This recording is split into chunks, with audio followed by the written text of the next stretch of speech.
Hello friends, class 10 mathematics का exercise 6.5। तो आज हम लोग क्वेश्चन नंबर 16 करेंगे। क्वेश्चन नंबर 16 में है, किसी समबाहु त्रिभुज ABC में सिद्ध कीजिए कि एक भुजा के वर्ग का तिगुना उसके एक शीर्ष लंब के वर्ग के 4 गुने के बराबर होता है। वैसे तो मैं ये प्रश्न बिहार टेक्स्ट बुक से लिया हूँ, लेकिन NCERT बुक में भी यही प्रश्न सेम अंग्रेजी में मिल जाएंगे। In an equilateral triangle ABC 3 times square of one side is equal to 4 times square of its altitude. तो इस तरह का क्वेश्चन होगा अंग्रेजी में। तो चलिए हम लोग सॉल्व करते हैं। सबसे पहले प्रश्न के अनुसार हम लोग एक फिगर बना लेते हैं। चलिए, एक इक्विलेटरल ट्रायंगल आप ऐसा बनाइए कि देखने में भी लगे कि ये इक्विलेटरल है, जहाँ तक हो सके आपसे। चलिए, इक्विलेटरल ट्रायंगल जैसे मैं बना रहा हूँ, यानी इसका तीनों भुजा बराबर होता है, आप हमेशा याद रखेंगे। इसका नाम भी रख देते हैं ABC। चलिए, इसका एक एल्टीट्यूड यानी शीर्ष लंब डाल दीजिए। चलिए, शीर्ष लंब यानी शीर्ष से सम्मुख भुजा पर डाला गया लंब शीर्ष लंब या एल्टीट्यूड कहा जाता है। तो सबसे पहले आप दीजिए क्या, जैसे प्रश्न में है दिया हुआ है। चलिए, हम लोग दिया हुआ है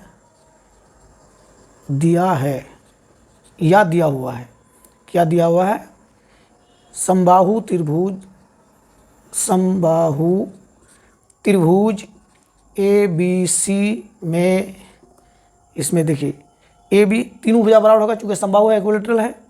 AB बराबर BC बराबर AC। यहाँ पर D रख देते हैं, इसका नाम AD शीर्ष लंब है जो BC को D बिंदु पर या D पर काटता है या प्रतिच्छेद करता है, जो लिखें आपकी मर्जी है। छेद करता है। चलिए, इसको आप अपनी भाषा में और भी संक्षेप में लिख सकते हैं, इसमें कोई दिक्कत नहीं है, और जितना आप संक्षेप कर सकें। सिद्ध करना है, ये बहुत आसान है। इससे पहले जो 15 नंबर हम लोग बनाए थे वो थोड़ा सा पेचीदा था, लेकिन ये बहुत आसान है। एक भुजा के वर्ग का तिगुना, तो कोई एक भुजा ले लेते हैं हम। चलिए, ये भी ले लेते हैं। ये भी के वर्ग का तिगुना, 3 से गुना कर दिए, तिगुना उसके एक शीर्ष लंब AD स्क्वायर, एक शीर्ष लंब के वर्ग के 4 गुने के बराबर है। तो इसका 4 गुना के बराबर शीर्ष लंब का वर्ग कर दिए। ये आपको सिद्ध करना है। देखिए, ABC ये इक्विलेटरल ट्रायंगल है, AD शीर्ष लंब है, और हम जानते हैं समबाहु त्रिभुज के शीर्ष लंब उसके आधार को 2 बराबर भागों में विभाजित करता है। लेकिन चूंकि ये बहुत सरल है और छोटा भी है, सोल्यूशन ज़्यादा लंबा नहीं है इसका, तो एक बार हम लोग करके दिखा देते हैं कि ये आधार को समद्विभाजित करता है या नहीं करता है। वो तो करता ही है, लेकिन करके दिखा देना उचित है। कई जगह चूँकि वो सोल्यूशन लंबा हो जाता है तो मैं छोड़ देता हूँ, बड़े बड़े गणितज्ञ भी छोड़ देते हैं, तो कोई दिक्कत नहीं है उसमें। यहाँ पर करके मैं दिखा देता हूँ। तो प्रमाण में करते हैं, समकोण त्रिभुज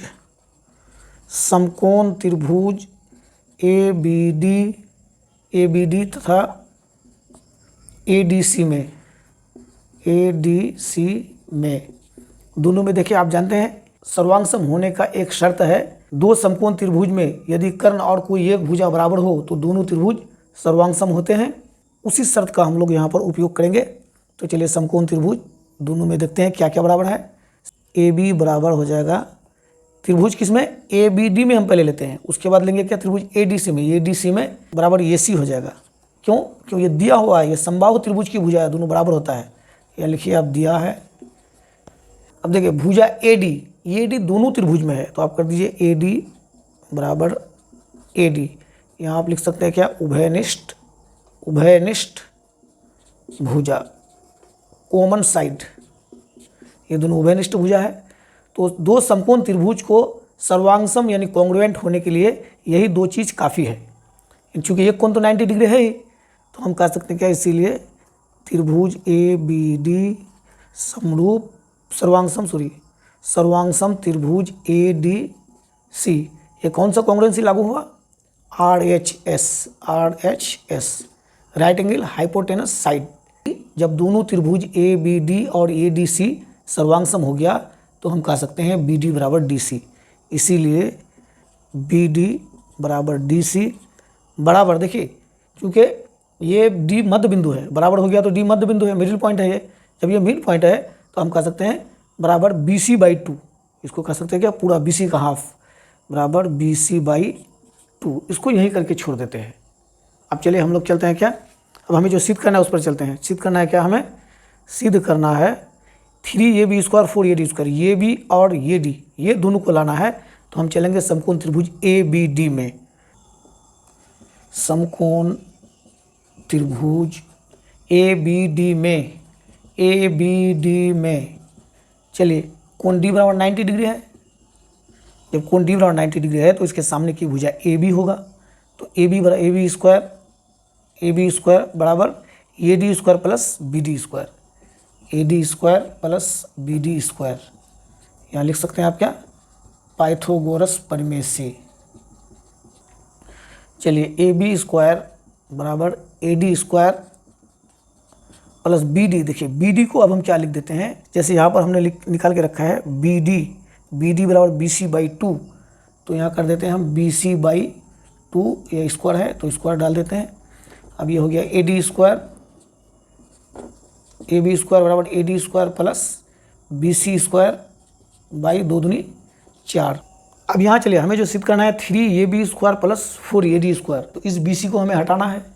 तो BC को हम हटा देंगे, BC की जगह सीधा हम क्या AB रख देंगे, क्योंकि BC बराबर AD। चलिए यहाँ हम लिख देते हैं AB² बराबर AD² प्लस BC की जगह अब हम क्या लिख देंगे, AB²/4। क्यों लिखे, क्योंकि AB बराबर BC बराबर AC, ये समबाहु त्रिभुज की भुजा है। तो यहाँ पर लिख सकते हैं आप BC बराबर AB। चलिए BC बराबर AB है तो BC को हटा के AB लिख दिए।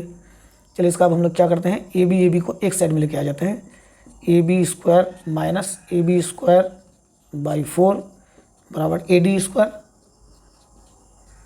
चलिए AB² उसका एलसीएम कर देते हैं, 4 हो जाएगा, 4AB² माइनस AB² बराबर AD²।